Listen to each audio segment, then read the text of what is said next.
국민의당 제보 조작 사건의 핵심 인물이죠. 이유미 씨가 오늘 구속이 됐습니다. 그 영상 보시면서 이야기 이어가겠습니다. 자, 오늘 구속되는 이 순간. 이 전 최고위원 카톡 공개한 거 어떻게 생각하세요? 여전히 단독 범행이라고 말씀하셨나요? 공개된 카톡 조작된 거 아닌가요? 편집된 거 혹시 아니에요? 대가를 약속받은 게 있었습니까?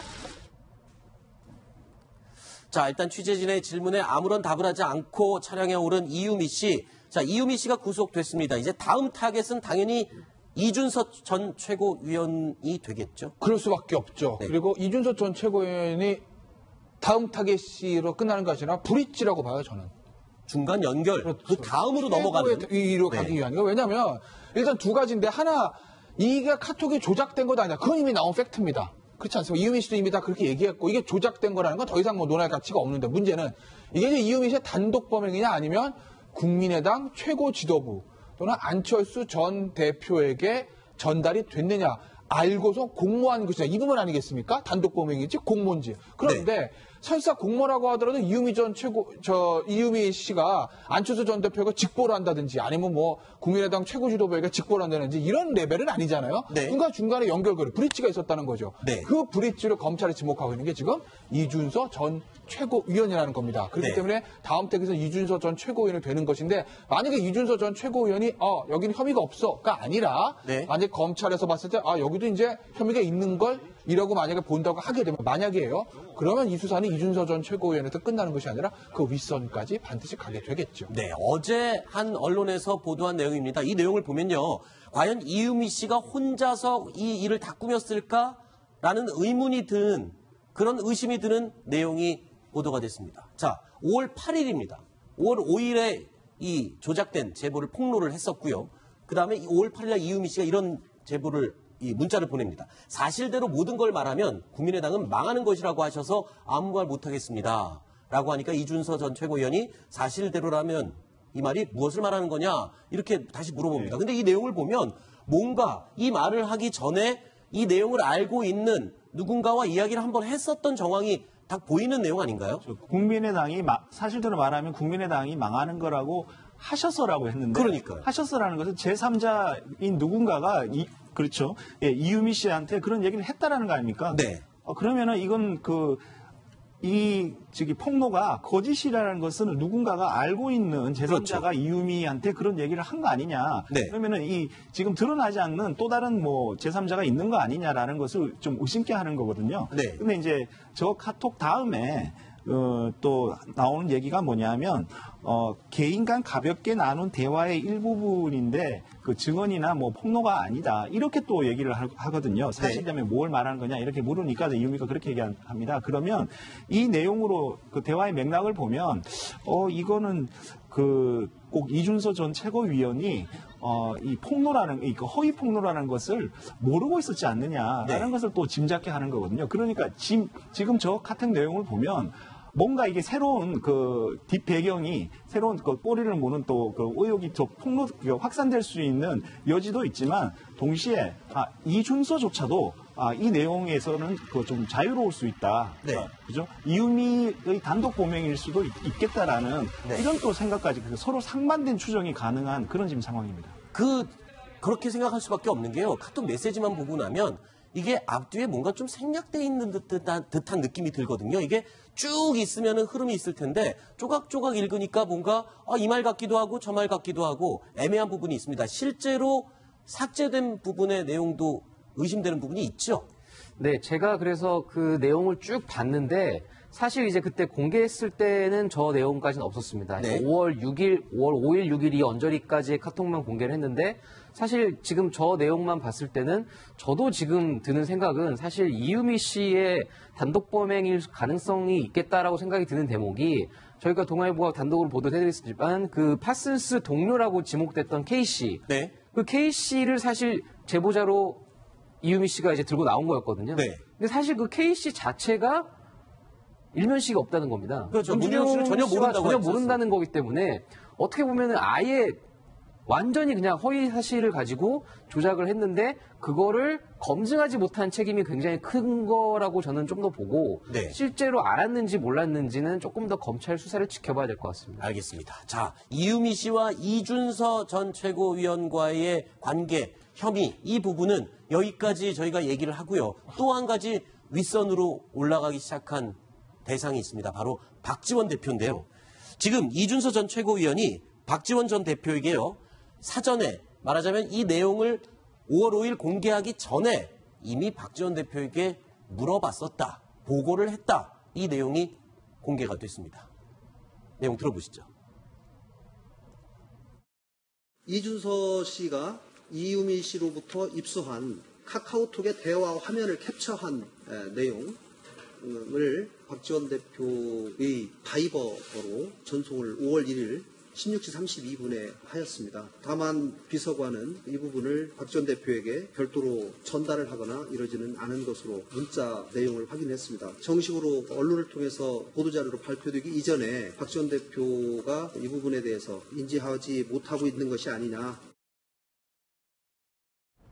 자, 박지원 전 대표에게 보고가 미리 됐었다라는 내용, 바로 이 내용입니다. 이유미 씨가 휴대전화 3개를 가지고 1인 3역해서 조작해서 만든 것으로 밝혀진 이 문자 메시지의 내용, 그리고 음성 녹취 파일, 그것도 역시 조작된 자료였었죠. 이런 내용들을 모두 묶어서 박지원 대표에게 보냈고, 자, 이 내용을 어떻게 가공을 하면 좀 좋겠습니까? 라고 자문을 구했다는 거죠. 근데 그거를 지금 박지원 대표는 본인은 받지 못했다. 보고받지 못했다. 이렇게 얘기하고 있어요. 그렇죠. 뭐 저게 굉장한 파급력이 있는 그런 폭로거리니까 박지원 대표가 어떻게 보면은 그 선거의 전문가니까요. 네. 이 부분을 갖다가 좀 더 이제 그 득표 활동에 도움이 되는 쪽으로 이렇게 활용하는 그런 부분에 대해서 이제 자문을 해줄 수 있다고 생각해서 이준서 네. 씨가 아마 그렇게 문자를 보낸 것 같은데 박지원 전 대표 쪽의 얘기는 이렇습니다. 당시에 그 문자 폭탄이 굉장히 많이 이렇게 받게 되어가지고 휴대폰을 바꾼 상태였답니다. 그래서 네. 사용하지 않는 이전 휴대폰으로 저 문자를 받았기 때문에 박지원 전 대표가 이것을 전달받지 못했다. 이렇게 지금 얘기를 하고 있는 것이고요. 이 부분에 대해서는 본인들은 이걸 갖다가 당시에 전달받지 못한 것이 확실하다. 지금 이렇게 지금 얘기를 하고 있습니다. 네. 지금 말씀하신 내용이, 그러니까 박지원 전 대표의 해명입니다. 문자를 보낸 것, 내용은 보낸 건 맞지만 그 받은 전화기가 사실상 전화기를 사용하지 않고 있는 그 전화기로 보냈기 때문에 당장 보고를 받지 못했다. 그리고 심지어 그 전화기는 비서관이 가지고 있었다. 왜? 이 전화기는 문자 폭탄을 받았을 때 더 이상 쓸 수가 없어서 다른 새 번호로 전화기를 옮겨 탔고 예전에 쓰던 전화기에 보고된 내용이었고 그래서 보고받지 못했다. 그런데 오늘 이 자리에 들어오기 전에요. 이 보좌관, 이 비서관을 제가 요 앞에 스튜디오에서 만났습니다. 그래서 물어봤습니다. 아니, 왜 보고를 하지 않았느냐라고 했더니 실제로 똑같은 얘기를 하면서요. 이런 얘기를 했습니다. 그러니까 이 보고가 아니어도 해당 내용은 다른 기자들한테 이미 받아서 알고 있는 내용이었기 때문에 대수롭지 않게 생각을 했다. 이렇게 설명을 했습니다. 자, 그렇지만 국민의당은요. 지금 어떻게든 누군가가 위에 보고를 받았을 거다. 박지원 대표에 대한 이 의심을 외부에서는 많이 하고 있어요. 그게 그럴 수밖에 없는 게요.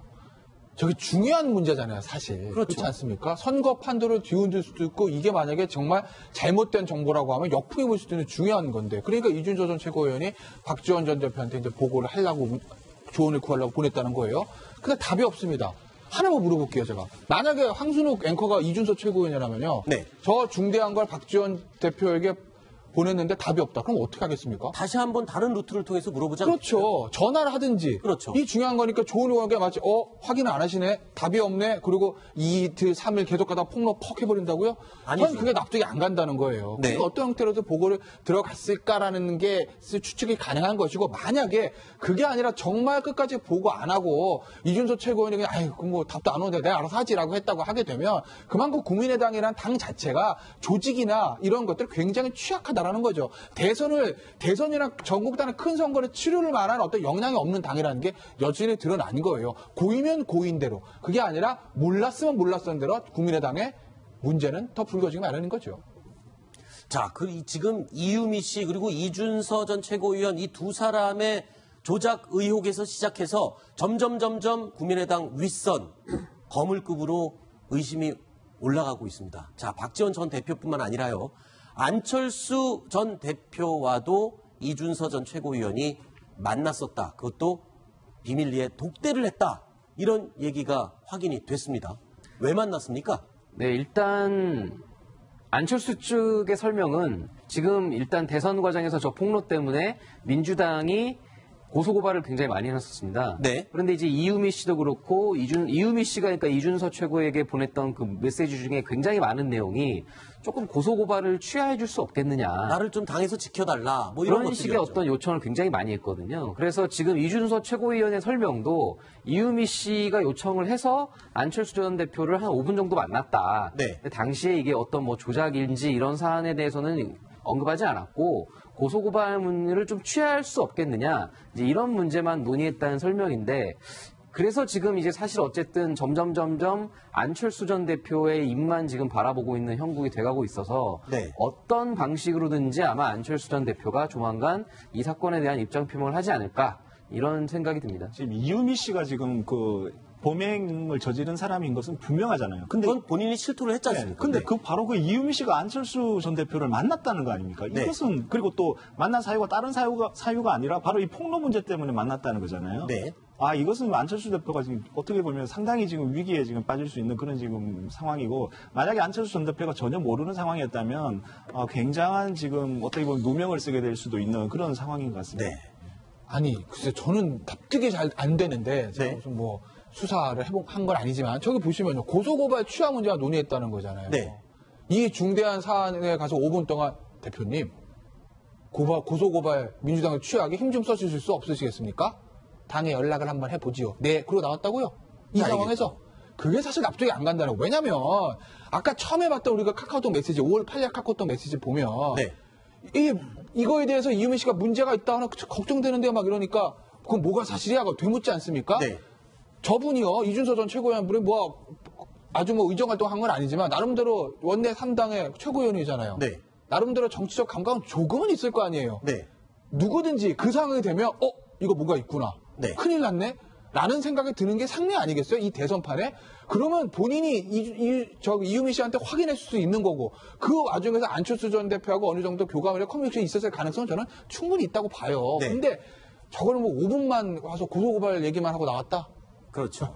뭔가 중요한 알맹이가 지금 빠져있는 상태가 있다라는 느낌이 드는 건 저만 그런 건 아닌 것 같습니다. 그런데요, 저 이준서 전 최고위원 지금 일파만파 사건이 커지자 매우 당황하고 있습니다. 그러면서 당에 대한 배신감까지 느낀다. 이런 심정을 토로하고 있습니다. 그 내용 직접 들어보시죠. 네, 이제 너무 무섭고 이 정치가 이것 때문에 제가 엄청난 지금 사업적 손해와 많은 사람들, 저를 알고 있는 사람들의 신뢰 다 뭉개져가지고 지금 더 이상 뭐 정치 해봐야 잘 몰라하겠습니다. 정치. 김윤원 부단장님은 구자검사 출신이기도 하고 이용준 이제 검사 출신. 이게 보면은 그쪽에 더 빠삭할 거 아니에요. 그걸 저쪽으로 저한테 막 모으는 거는 좀 아니죠. 내가 아는 변호사가 있으니까 소개시켜줄게. 걱정 말고 너는 진실대로 얘기해. 아무것도 없어요. 저 혼자 지금 해결하고 있는 거예요. 저 혼자. 네, 뭔가 지금 굉장히 억울하고 이 당의 윗선, 당의 지도부에 대한 배신감과 지금 굉장히 섭섭함을 갖고 있는 거는 말투에서 드러나는 것 같습니다. 자, 이러면 일단 안철수 전 대표 같은 경우에는 이 연관성을 완강하게 부인을 하고 있는데 글쎄요, 검찰이 수사를 하게 된다. 그러면 박지원 전 대표를 포함해서 안철수 전 대표 이 고위선들, 고위직들 전부 다 포함이 되는 건가요? 수사선상에?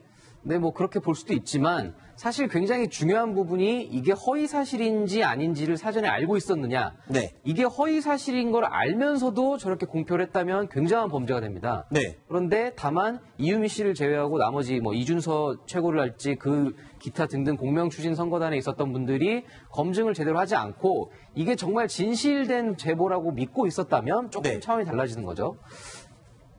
예, 근데 이제 지금 말씀하시는 것이 그 전적으로 맞는 얘기인데 또 이렇게 생각해 볼 수도 있습니다.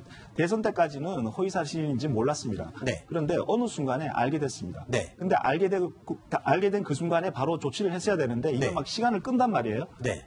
어떻게 할까? 막 우왕좌왕하면서. 예, 그러면서 그러면 그것 자체도 굉장히 도덕적으로 비난받을 여지가 있습니다. 네. 근데 안철수 전 대표가 과연 이것을 언제 알았느냐? 네. 정말 이렇게 보도가 난 뒤에 알았느냐? 네. 아니면은 뭐 저렇게 누군가가 이렇게 이유미 씨가 자기한테 찾아오고 막 그래서 고소고발 취하해달라 이랬을 때 좀 뭔가 낌새를 느끼고 혹시 알았는 건 아닌가 네. 이런 부분에 대한 좀 의문이 나올 수 있고요. 그래서 결국은 이준서 씨가 만약에 검찰에 출두해서 조사를 받는다면 이준서 씨에 대한 검찰 조사 결과를 어느 정도 이제 확정이 된 다음에 네. 이제 더 이상의 변수가 없겠다.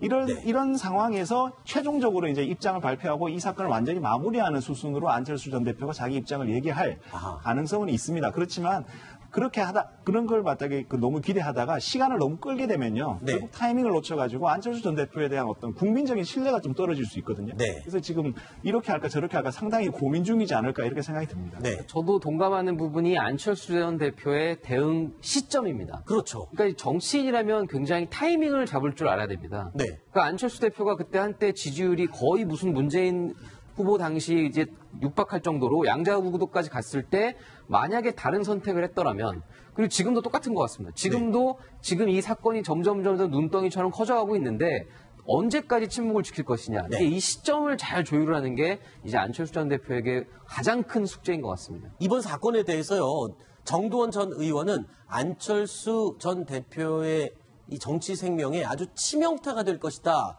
라고 단정적으로 얘기를 했습니다. 직접 들어보시죠. 뭐 당연한 거고. 근데 저는 이제 어차피 안철수 전 대표는 재기가 어렵다고 보고 있거든요. 이런 일이 없었더라도. 근데 이런 일이 생겼기 때문에 치명적으로 이제 사실 죄송하지만 종친 겁니다. 어떤 내용을 사과를 하더라도 저는 다시는 이제 기회가 없다고 생각해요. 그분한테. 자, 아주 격한 표현을 썼어요. 뭐 종쳤다, 뭐 이런 심한 표현까지 썼는데, 근데요, 안철수 전 대표가 간접적으로나마 지금 이 사건에 대해서 입장을 밝혔다라고 오후에 내용이 나왔거든요. 어떤 내용입니까? 어떤 식으로 입장을 밝힌 건가요? 일단은 지금 이 사건에 대해서 굉장히 심도 있게 보고 있다. 네. 엄중하게 보고 있다. 무겁게 보고 있다. 이 정도의 어떤 메시지였는데 지금 아까 정두원 전 의원 얘기처럼 정말로 이제 안철수 전 대표에게는 남은 선택지가 사실 많지는 않습니다. 네. 여기서 다시 한번, 그러니까 앞서 총선이 직후에도 리베이트 사건 때문에 굉장히 역풍을 맞은 적이 있었는데 그때는 본인이 대표였으니까 사퇴도 하고 어떤 정치적인 제스처들로 풀어갔었는데 그리고 당연히 2심까지 무죄가 나왔고 다만 근데 이번 사건은 조작이라는 게 완벽하게 드러난 상황에서 실제로 먼저 국민의당이 공개를 했기 때문에 여기서 이제 어떻게 정치적으로 매듭을 짚고 갈 것이냐 네. 이거를 이제 선택을 해야 될 순간이 올 것 같습니다. 네. 자, 이번 사건의 여파로요. 국민의당 지지율 원내 정당들 가운데 꼴찌로 뚝 떨어졌습니다.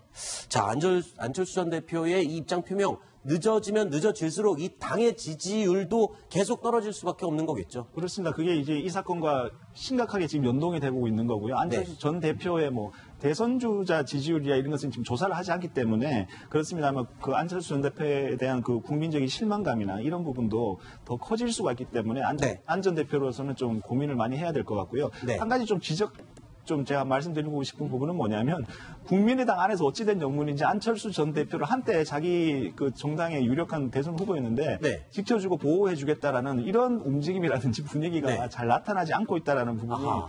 저로서는 조금 이 세태라는 게 것이 또 이렇구나 이런 생각이 좀 들기도 합니다. 지금 이 벌어지는 사태가요. 이유미 씨, 이준서 전 최고위원 그리고 그 윗선으로 이제 점점 올라갈수록 하나씩 밝혀지는 이 사실들에 대해서 전부 다 본인이 살기 위해서 그러니까 누구 하나 서로를 지켜주는 게 아니라 나 먼저 살자라는 식으로 지금 분위기가 돌아가는 것 같아요. 이럴수록 더 진실은 빨리 밝혀지지 않을까요? 근데 국민의당이요, 대선 때 취재하신 분들 더 잘 아시겠지만 대선 과정에서도 안철수 전 대표, 그 다음에 호남의 중진 의원들이 융화가 안 됐다는 거 아니겠어요? 그렇죠. 맞죠? 예? 뭐 그런 의견들이 좀 있었죠. 네, 그러니까 원래 화학적인 결합이 그렇게 잘 되지 않는 당이었는데 네. 지금 이제 사태가 터졌습니다. 네. 그리고요, 안철수 전 대표가 후보가 되긴 됐지만 그 전에 있었던 당대표 경선, 원내대표 경선 보면요. 안 전 대표가 민 사람이 된 적이 없습니다. 아하. 이게 뭐죠?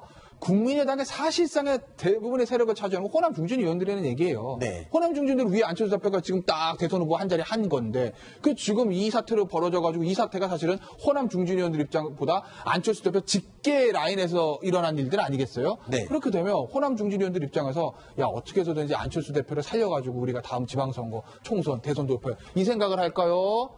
버리고 우리 여기서 세갈길 세 개 찾자를 할까요? 뭘 할까요? 저는 후자를 선택할 거로 봐요, 결국에는. 네. 그래서 지금 사실 국민의당이 지금 대응하는 걸 유심히 살펴보시면 네. 처음 딱 이 발표를 한 게 굉장히 예고가 전혀 없이 갑자기 월요일날 오후 3시에 박주선 비대위원장이 정론관에 서서 기자회견을 한 겁니다. 그랬죠. 그때 기자들은 아무도 몰랐습니다. 근데 그거는 이제 오히려 발빠른 사과가 아니었냐 이렇게 평가를 했어요. 초반에는. 그때 그래서 이용주 이제 의원이 그 전에 이제 과정을 조금 공개를 했는데 이 이유미 씨가 검찰 소환 날짜를 통보를 받고 검찰에 나가게 되니까 이거를 털어놓은 겁니다. 그러니까 이거를 야 이거 큰일 났다. 바로 여수에 있던 이 이유미 씨를 불러가지고 의원실에서 새벽까지 대질 신문을 했습니다. 네. 그때 이제 공명선거 추진단에 있었던 김인원 전 부장검사랄지 이제 이런 분들이 같이 거의 뭐 한 일요일 새벽 아침까지 이렇게 계속 얘기를 했고 그리고 나서 이제 이걸 정리를 해서 비대위에 보고를 했고 비대위에서 보고 받은 다음에 야 이거 큰일 나겠다. 이거를 우리가 들고 있다가 행여나 검찰발로 이게 만약에 기사가 나오는 순간에는 정말 걷잡을 수 없을 정도로 사태가 더 커졌을 수도 있었을 겁니다. 네. 자, 민주당도 이 사건에 대해서 그냥 지켜보고 보고 있지 않습니다. 공세의 끈을 놓지 않고 있습니다. 추미애 민주당 대표, 박주선 국민의당 비대위원장과 장외에서 아주 격하게 부딪혔습니다. 들어보시죠. 어제의 발표는 결국 박지원 상임선대위원장으로 향하는 의혹의 시선을 차단하겠다는 의도가 너무 뻔했습니다. 안철수 후보와 박지원 상임선대위원장 두 분의 침묵은 짧으면 짧을수록 좋을 것입니다. 검찰의 엄정한 수사와 함께 두 분의 책임 있는 입장 표명을 기다리겠습니다. 추미애 대표는 국민의당 지도부와 대변인단이 총동원되어 조직적으로 개입한 것이라고 주장을 했습니다. 검찰에게 수사 가이드라인을 제시한 것이나 다름이 없습니다. 민주당은 이인우 씨 사건을 빌미로 국민의당 죽이기에 나선 것이 아닌가. 국민의당은 검찰이 혹시 지나치게 좀 과잉 수사를 할 수 있지 않을까 이걸 또 우려하고 있는 것 같은데 일단 당 내에서도요 지금 이 이탈하는 그런 의원들이 있지는 않을까 굉장히 우려하고 있을 분위기일 것 같아요. 이걸 과잉수사, 검찰의 수사 가이드라인, 검찰의 야당 주의라고 말할 수가 있을까요? 이게 대한민국 선거 역사에서 처음 일어나는 일입니다. 네. 제가 봤을 때 앞으로도 없을 거예요. 왜냐하면 허위사실 폭로죄는 많았습니다. 네. 증거를 조작한 사람도 많았습니다. 네. 예를 들어서 2002년에 김대엽 씨가 있었잖아요. 그렇죠. 근데 김대엽 씨는 정당인이 아니었어요. 외부 사람입니다. 네. 물론 뭐 당시에 뭐 누가 커넥션인지 그건 모르겠으나. 네. 근데 이 사건은 정당 내에서 일어난 사건이잖아요. 그렇죠. 그러니까 여파가 클 수밖에 없는 것이고 어떤 형태로든 검찰 입장에서 뭐 철저하게 수사할 수밖에 없는 거죠. 네. 근데 다만 국민의당의 뭐 그런 걱정들은 이 상황에서 당이 이제 어떻게 되느냐 이 문제인데 글쎄요 뭐 정치의 내일은 알 수는 없으나 제가 봤을 때는 정도원 의원 말이 맞는 것 같아요. 아하, 이제 정치 생명이 끝났다. 저는 이제 이유미 발 정계 개편이라고 그래야 되나요? 이유미 씨 네, 발 이유미 씨가 정계 개편. 개편. 아까 뭐 보니까 정도원 의원 얘기 중에서 뭐 여당 인사와 교감하는 국민의당 있을 거 뭐 그런 얘기 하셨던 것 같은데 네. 저도 그게 맞다고 봐요. 민주당 입장에서 보면 지금 어떻게든지 간에 정계 개편 인위적이든 자연적이든 들어서 수를 늘려야 되지 않습니까? 네네. 최소한 과반은 넘어야 될 거 아니에요. 네. 제일 타겟은 국민의당이잖아요. 그렇죠. 호남인데. 근데 지금 이 사건으로 국민의당이 이제 무너지게 생겼습니다. 네. 안철수 대표 쳐내면 호남 중지원자 선택 어떻게 하겠습니까? 결국 나중에 민주당이랑 저는 합당의 길로 갈 수밖에 합당보다 흡수될 가능성이 저는 가장 높다고 봅니다. 네, 알겠습니다. 자, 세 가지 소식 살펴봤고요. 다음 네 번째 소식 저희가 4위로 꼽은 내용입니다. 화면으로 만나보시죠.